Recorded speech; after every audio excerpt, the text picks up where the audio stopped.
2019 higher level question 8. So this is only part of a question that was focused on the electrons and their production in the X-ray tube. So the first part of the question here, if we look at it, let's break it down. So we're asked where in the tube are the electrons produced, so we'll call that A. And B then is looking for what is the minimum wavelength of an X-ray produced. And then C is to give two design features where the electron's energy is converted into heat energy. So if we're looking at A, where in the tube are the electrons produced? Well, they're produced at the cathode. And there was 3 marks going for that. B then, we're told the electrons are accelerated to high velocities, and some of the electrons have their energy converted into X-rays. So basically what we're being told there is that the energy of the electron is going to be equal to the energy of the X-ray. And we have to remember that X-ray is electromagnetic radiation.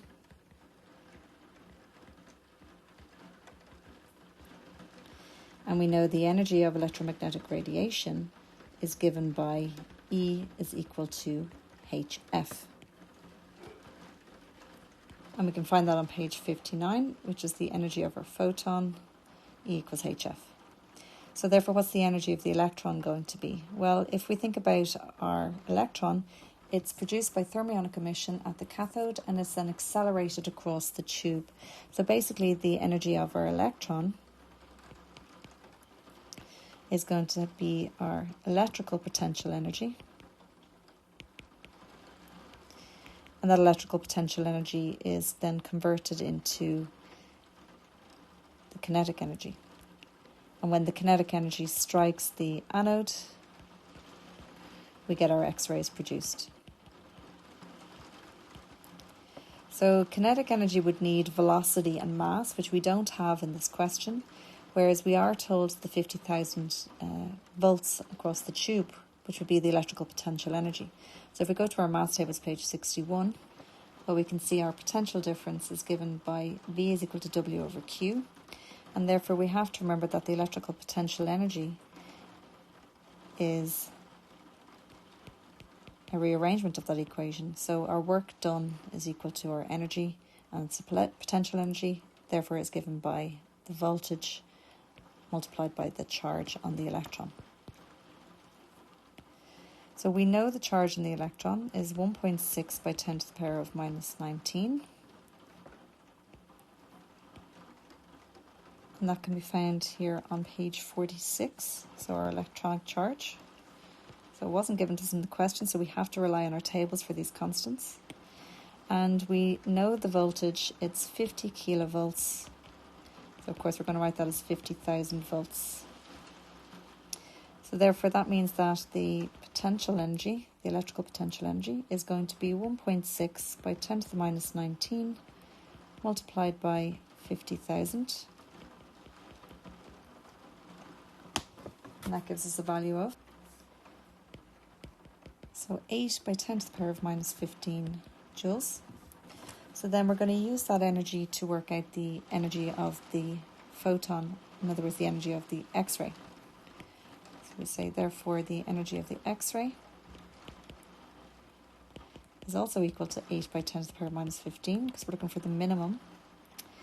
But that's going to equal HF. Now, I'm not looking for frequency here, I'm looking for wavelength. So therefore, I need to look at what's my relationship between my frequency and my wavelength. So if I go back up here to the top of page 59, we can see that C is equal to F times lambda.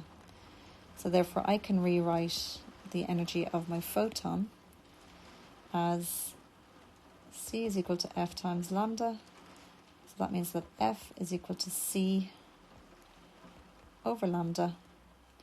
And hence I can say the energy of the X-ray is going to be H times C over lambda. So I can now sub in my values there and say, well, 8 by 10 to the power of minus 15 must equal h, and h is Planck's constant. And again, that can be found on page 47 there, so 6.6 by 10 to the power of minus 34 by c, which is the speed of light, and again that's also on page 47. And we tend to round that to 3 by 10 to the power of 8. And then that's over lambda, which we're trying to find. So if I multiply both sides across by lambda and divide both sides across by 8 by 10 to the power of minus 15, then I'll be able to get the minimum wavelength of the X-ray produced.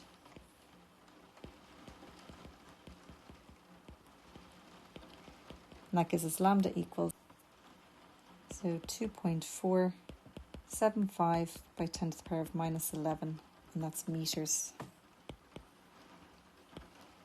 So that relied a lot on using all of our information, and we had to use 4 pages from our maths tables there.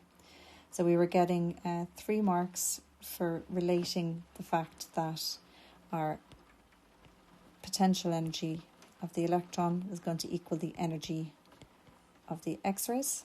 So we were getting 3 marks for that. We were getting 3 marks for our substitution into our equation. So here, and then 3 marks for our answer, so 9 marks in total. And the last part of the question says, well, what 2 design features of an X-ray tube take into account that this kinetic energy is converted into heat energy? So we can say feature 1 is that the target's made from tungsten, and this has a high melting point, so it's not going to melt because of all that excess heat. And we were getting 3 marks for stating our first feature, and the second feature then is that the coolant fluid removes heat from the anode. So 5 marks in total from that.